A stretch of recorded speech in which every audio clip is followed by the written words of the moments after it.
Subject को हम साल लेकर कैसे चलेगा? कहने मतलब ये है कि कोई भी सब्जेक्ट पढ़ते हैं तो उसमें कम से कम 4 से 5 घंटे चाहिए एक बार रिवीजन करने के लिए। अब फिर 2-2 घंटे या 1-1 घंटे हर सब्जेक्ट को नहीं दे पाते हैं। वैसा हम क्या करें कि सब सब्जेक्ट को हम टाइम दे पाए? या हम ऐसा कर सकते हैं कि एक दिन पे एक सब्जेक्ट पढ़े या 2 दिन या 1 दिन सब्जेक्ट पढ़े? क्या करें? आप सारे सब्जेक्ट को प्रॉपर वे में रोज पढ़ें, कम टाइम पढ़ें। जैसे आपको हिंदी अंग्रेजी अगर टाइम नहीं आपके पास है तो उसको 15-20 मिनट आप रोज पढ़ें। जो आपके मेन सब्जेक्ट है फिजिक्स, केमिस्ट्री, मैथ या इंग्लिश, तो आप उसको थोड़ा सा टाइम बढ़ा के पढ़ें। पहली बात, प्रॉपर वे में सारे विषयों को पढ़ें और जब आपका कोई एग्जाम लगा हो तो उसके लिए आप पूरी तरीके से अपने पढ़ाई की जितनी भी आपने पर डे करी है उसका एक प्रॉपर वे में रिवीजन करें। जैसे कि हमारे दिनचर्या में हमारा सोना बहुत जरूरी है, हमारा टेलीविजन देखना बहुत जरूरी है, हमें अपने यार दोस्तों से बात करना बहुत जरूरी है। तो हर चीज का एक हमारी लाइफ में एक पार्ट है। ऐसे 5 विषयों का हमारी जिंदगी में एक छोटा हिस्सा है।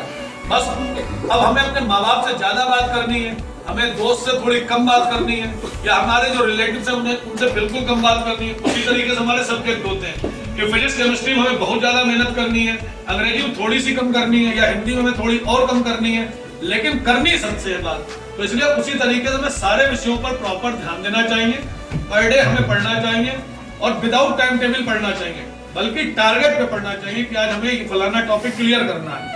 तो उसमें आपको 20 मिनट लग रहे हैं, अगर आप माइंड आपका शार्प है। हो सकता है किसी बंदे को 1 घंटा लग रहा हो, किसी को 1.5 घंटा लग रहा हो, लेकिन वो हमारे अंदर की जिद होनी चाहिए कि आज हम उसको पूरा फिनिश करके ही आगे बढ़ेंगे। और जब आपका कोई एग्जाम लगा हो तब उससे पहले सारे 4 विषयों को हटा दें आप यानी कि 8 दिन पहले से हटा दें। जैसे आपका परसों पेपर लगा तो कम से कम 2 दिन उसे प्रॉपर दें पूरे रिवीजन को करने में। और जो इनके वाले सवाल को हम कनेक्ट करेंगे, जब आप रिवीजन करें आगे से बढ़ते पीछे पहुंचे तो ये नहीं सोचे कि हम अगला भूल नहीं रहे हैं। आपके माइंड में सारा स्टोर हो रहा है और एग्जामिनेशन के अंदर सारे सवालों को ना पढ़े, किसी अच्छे सवाल को पढ़कर उसे लिखने लगे। जब आपका पेन चलने लगेगा तो आपके अंदर का कॉन्फिडेंस आ जाएगा। और जब एक सवाल होगा फिर आपका दूसरा याद आएगा, तीसरा आएगा, चौथा आएगा, एक ऐसा वक्त आएगा कि आपका पूरा पेपर हल हो जाएगा। तो सारे सब्जेक्टों को आप आराम से प्रॉपर वे में रोज पढ़ें। बस देख लीजिए आपको किसको ज्यादा टाइम देना और किसको कम टाइम देना। इनके लिए जोरदार तालियां। मेरी तरफ से सारे सरों को नमस्ते। मैं ये बताना चाहता हूँ कि आपने बताया है कि पढ़ो और लिख के उसको याद करो, तो हमने ये उपाय किया फिर भी मेरे समझ में नहीं आया। हम आप पढ़ते थे भूल जाते थे। ठीक, बढ़िया, अभी जवाब देते हैं आपकी बात। इन्होंने कहा इन्होंने बहुत जिद नहीं सर, नहीं छोड़ी, तो जिद्दी बने रहो, पढ़ते रहो। तुम्हें समस्या इसलिए आ रही कि तुमने कक्षा 1 से लेकर कक्षा 11 तक का जो सफर तय किया उसमें वो जिद कभी पाली नहीं। पाली आपने? इससे पहले पाली थी? नहीं पाली थी। अब पाली ना आपने?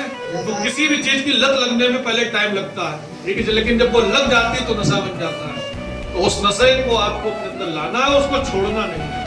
एक वक्त ऐसा आएगा कि आपकी जिद आपका जुनून बन जाएगी और आपको खुद नहीं पता चलेगा कि आप कामयाबी की मंजिल पर कहां तक पहुंच गए।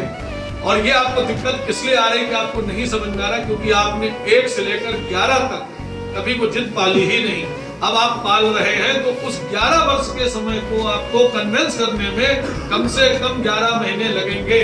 और आपको औरों की कंपैरिजन में 1-1.5 घंटे में 1-1.5 घंटा आपको औरों से ज्यादा कंपेयर करना पड़ेगा। जैसे आपकी किसी से दोस्ती है और आप उसको देख के पढ़ रहे हैं कि उसने 5 घंटे पढ़ा, आपको 6.5 पढ़ना पड़ेगा, वो 6.5 पढ़ेगा, आपको 8 पढ़ना पड़ेगा, क्योंकि आपने जो 11 वर्ष अपनी जिंदगी के बर्बाद करे हैं बिना जिद के, उनको कवर अप करने के लिए आपको कुछ एक्स्ट्रा करना पड़ेगा।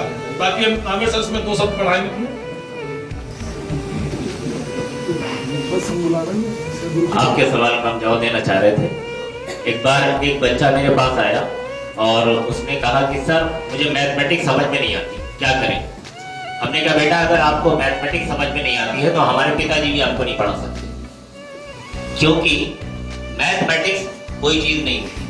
अगर आप मुझसे ये कहें कि सर मुझे एलसीएम लेना नहीं आता है तो मैं आपको एलसीएम लेना सिखा सकता हूँ। अगर आपको जोड़ना नहीं आता है, सर आप मुझे जोड़ना सिखा दीजिए, तो मैं जोड़ना सिखा सकता हूँ। आप मुझे कहेंगे सर मुझे जो है क्वाड्रेटिक इक्वेशन सॉल्व करना, द्विपद समीकरण सॉल्व करना जो है वो नहीं आती है, तो मैं उसको हल करना सिखा सकता हूँ। लेकिन अगर आप मुझसे ये कहें कि सर मुझे मैथमेटिक्स नहीं आती है तो मैथमेटिक्स में मैं क्या सिखाऊं आपको? तो जैसा आप ये कह रहे हैं कि मैं पढ़ता हूँ और फिर भी मैं भूल जाता हूँ या मुझसे हो नहीं पाता है, तो मेरा कहने का मतलब है पहले आप अपने आप को कंसाइज कीजिए। मतलब आप ये समझिए कि पढ़ना क्या है। आप सारे सब्जेक्ट एक साथ लेकर बैठ जाते हैं, पूरी फिजिक्स नहीं, आप सिर्फ एक चीज लीजिए, आप न्यूटन का नियम लीजिए कि सर मुझे ये पढ़ना है, तो वो हो जाएगा। लेकिन जब आप पूरी फिजिक्स एक साथ लेकर के समझने की कोशिश करेंगे तो दिक्कत आएगी। आप सिर्फ एक, और हम ये नहीं मान सकते कि आप सिर्फ एक चीज लेकर के बैठें और उस पर मेहनत करें और वो आपसे होगी नहीं, ऐसा इतना तो कोई भी नहीं हो सकता। अगर आप एक चीज लेंगे, कोई भी एक चीज ले लीजिए और जाकर घर पर मेहनत करके देखिए आती कि नहीं आती। हम एक क्वेश्चन को 4 बार लिखते हैं। सर जब पढ़ाई करते हैं तो अपने आप से इतना डिस्टर्ब हो जाते हैं कि समझ नहीं आता है कि हम क्या करें।